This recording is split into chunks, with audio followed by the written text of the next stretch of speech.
Salut et bienvenue dans cette nouvelle vidéo où nous allons voir maintenant la page panier. Donc on va se mettre sur la page d'accueil, on va ajouter un produit au panier et on peut constater qu'on a déjà quelque chose en place, par contre c'est mal agencé. Donc on va aller dans le, cette fois-ci dans le layout, carte.liquide. Donc on va analyser un petit peu tout ça. Si nous avons un item dans le panier, alors on fait quelque chose. Sinon, on dit que le panier est vide.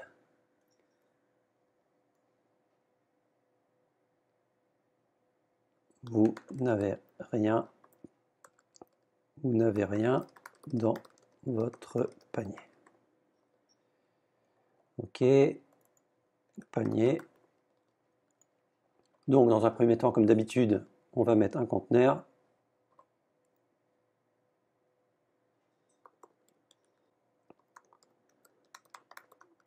Hop.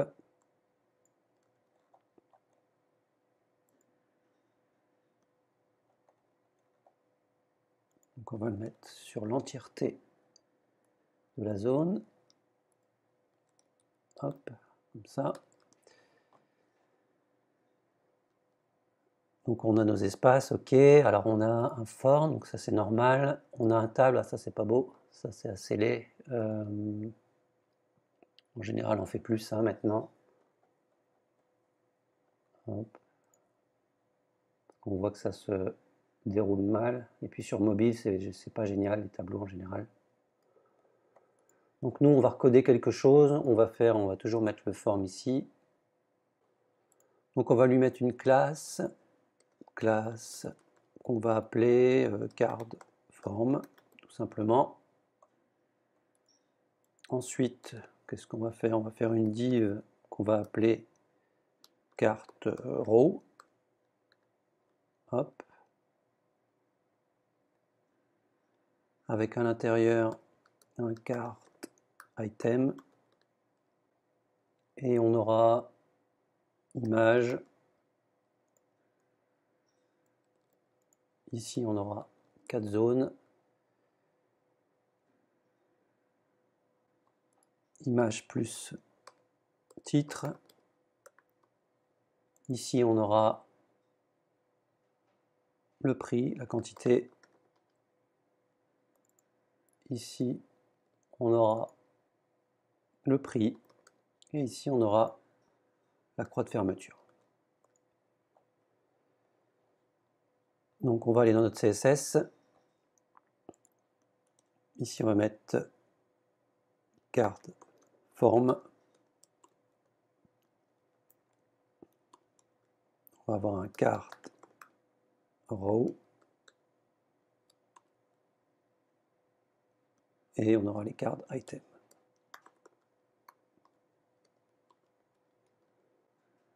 Alors, ça sera un display flex et un justify content de space between pour prendre tout l'espace.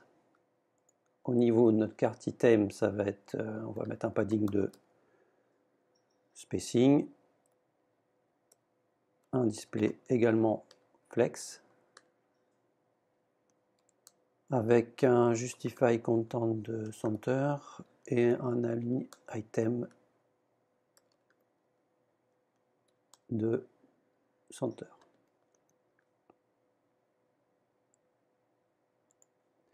Donc on regarde ce que ça donne, on voit qu'on est bien mis ici, on est correct. Donc on va aller mettre nos éléments. Alors ici, ça, on s'en fout. Hop. On va boucler sur les éléments ici. Alors, les TD, on s'en fout aussi. On a ça, ça, le prix, le number. Ok. Donc là, on a tout ça qui nous intéresse.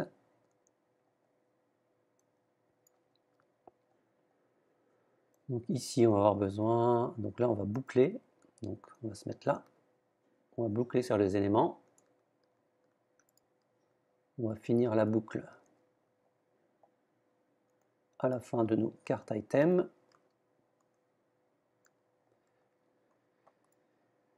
Donc ici, on va avoir l'URL du produit. Ok. Ici, on va voir le prix.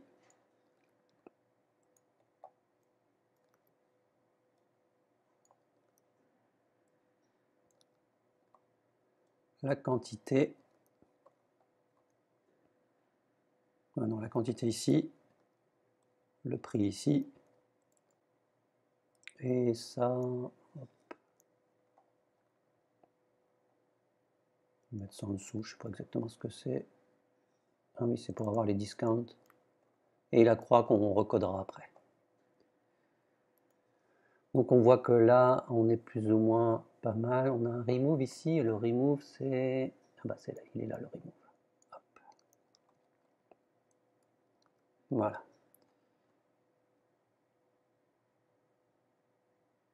Ok. Donc on voit qu'on est bien centré comme il faut. L'image pour moi elle est un petit peu trop grande. Small. La small, on est ok. Ok, là on est plutôt bien. Hop, qu'est-ce qu'on pourrait faire également? On va pouvoir centrer un petit peu tout ça. Hop, carte item. Là on a un padding, ok. On est dans le carte item, on a le noir qui est dedans. Alors, le noir c'est quoi? Hop. Ah, c'est la couleur de la variante. Ok. On peut très bien le mettre ici. Hop. Avec un petit BR.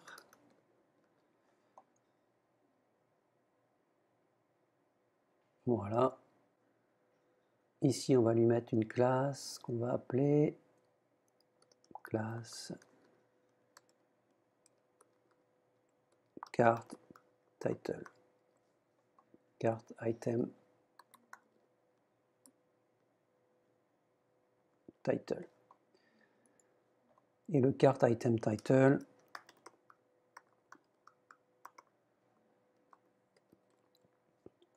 lui, on va lui mettre un padding de spacing.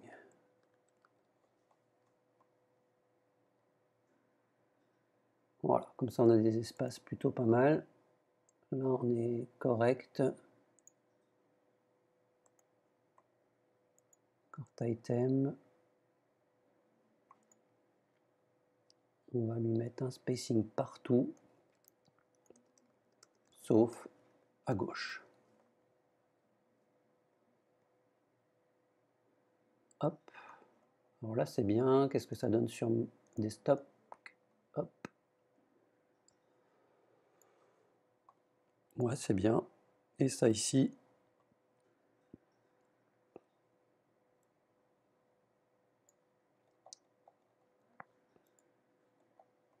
Ça va être un classe card sub total.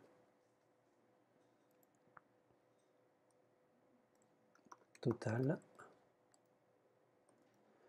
Mise à jour du panier et passer commande.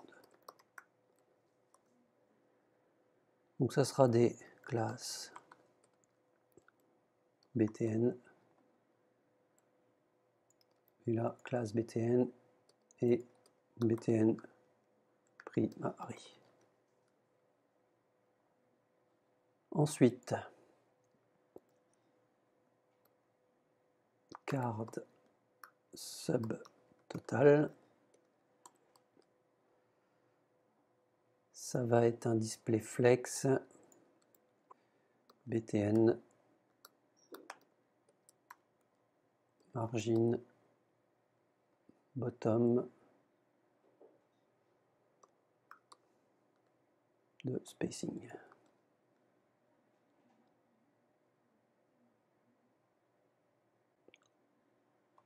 Donc on va faire ici, au niveau du subtotal, on va faire un display flex, un align items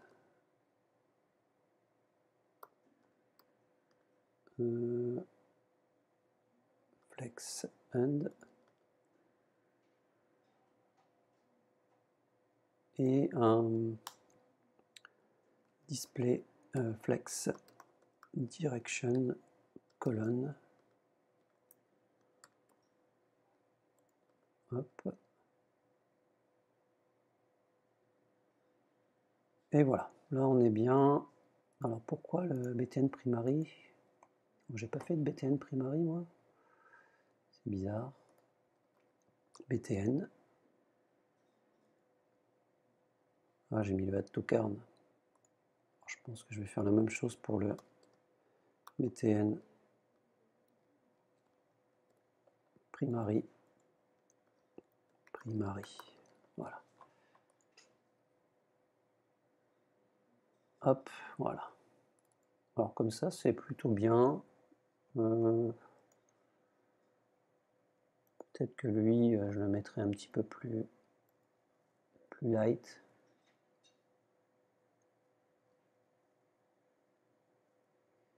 Mise à jour du panier. Ouais, je ne mettrai pas de bouton.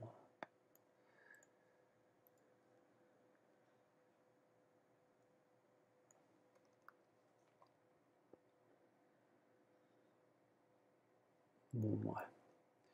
BTN secondary.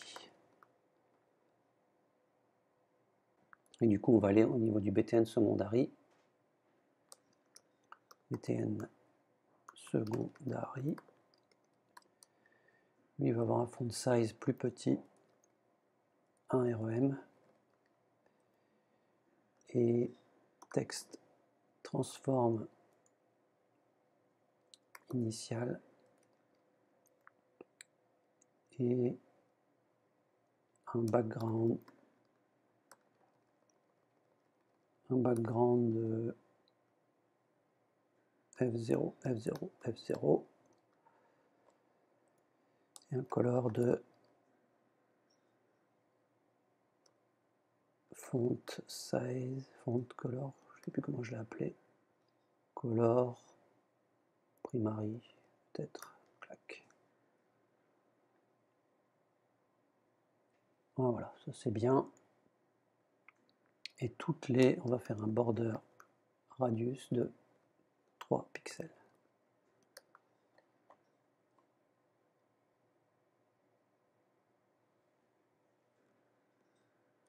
Ok. Peut-être qu'ici je vais mettre E.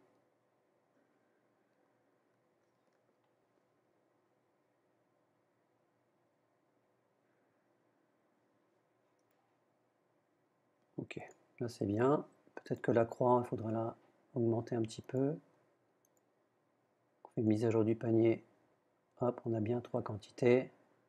Et quand on clique ici, ça enlève le tout. Card, vous n'avez rien dans votre panier. Alors card, ici, panier. Et ici c'est un H1. Attention, H1, voilà. Ok, bah là on est plutôt bien. Hop, là on a tout. Si on va à notre panier, on n'a plus rien. On va rajouter un produit.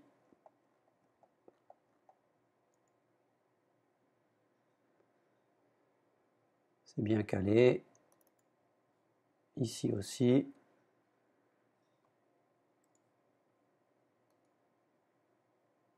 Alors ici, c'est le même prix. On affiche quand même le même prix. Donc là, il doit y avoir une petite condition à faire. If price money original est différent de l'origine, on affiche ça. On va faire ici item JSON, histoire d'afficher les données qu'on récupère. Alors, qu'est-ce qu'on a là? Est-ce qu'on récupère notre prix original price? C'est bizarre, en fait, les prix sont identiques alors que je l'ai changé. C'est assez bizarre. Prix normal. Il ne doit pas le récupérer au niveau du card. Bon, c'est pas trop grave. On va juste mettre le prix. Clac.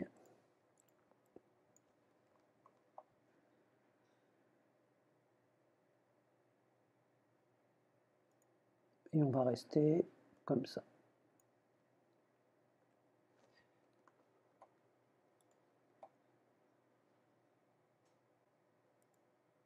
Donc là, c'est bien calculé. Alors, ce qui serait intéressant, c'est de mettre un petit 1 ici, qui serait pas mal.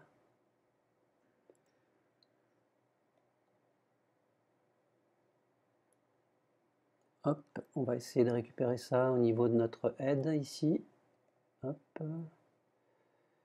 search box. On avait notre logo.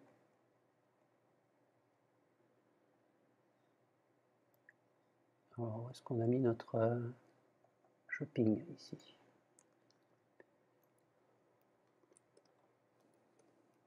Hop. On voit qu'on a un petit 2 là, donc on va mettre un petit span.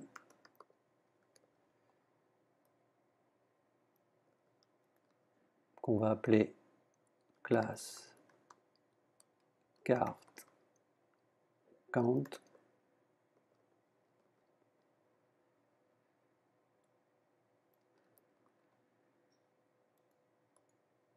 Alors là, il faut qu'on trouve notre header. Navbar, open, brand, icon.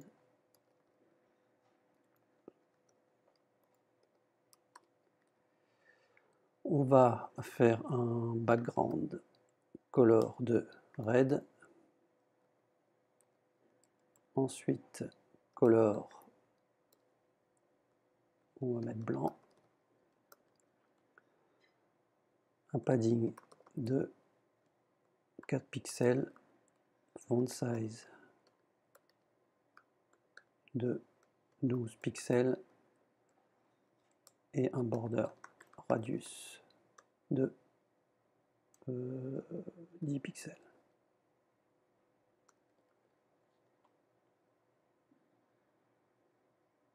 Hop. Et donc un font size, on va plutôt mettre 10.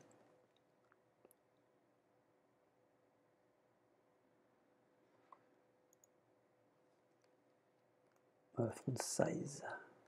Attention.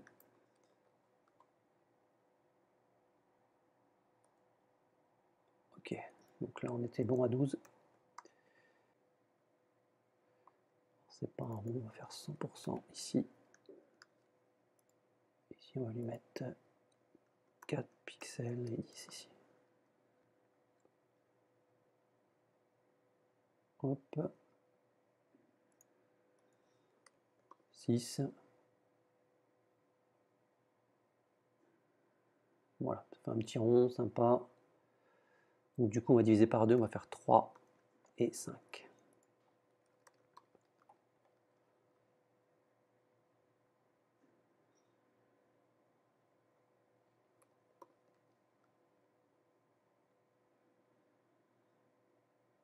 Ouais, bon, c'est un petit peu relou. On va faire un display inline block. On va lui dire que c'est un texte à ligne center. On va faire un width de 20 pixels et un height de 20 pixels.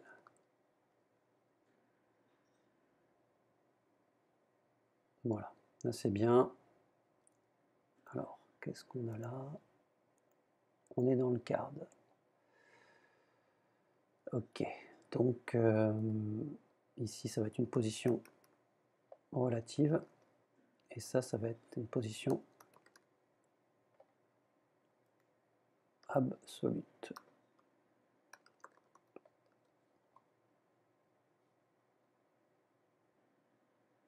ça va être right de 5 pixels et top de moins 5 pixels.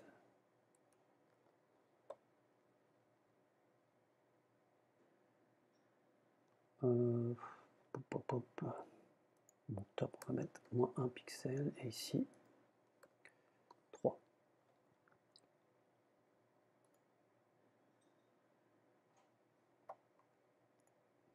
Pas besoin de négatif en fait, on va mettre plutôt 3 pixels aussi. Voilà, là c'est bien. Même s'il aurait fallu un panier un peu plus sympa. On peut faire un background RGBA qui va être ici ça sera 255 et ici ça sera 7. Comme ça on voit un petit peu ce qu'il y a en dessous.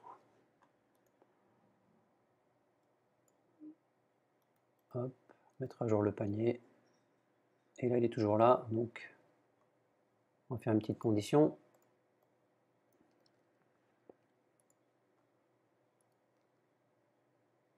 If et un and if.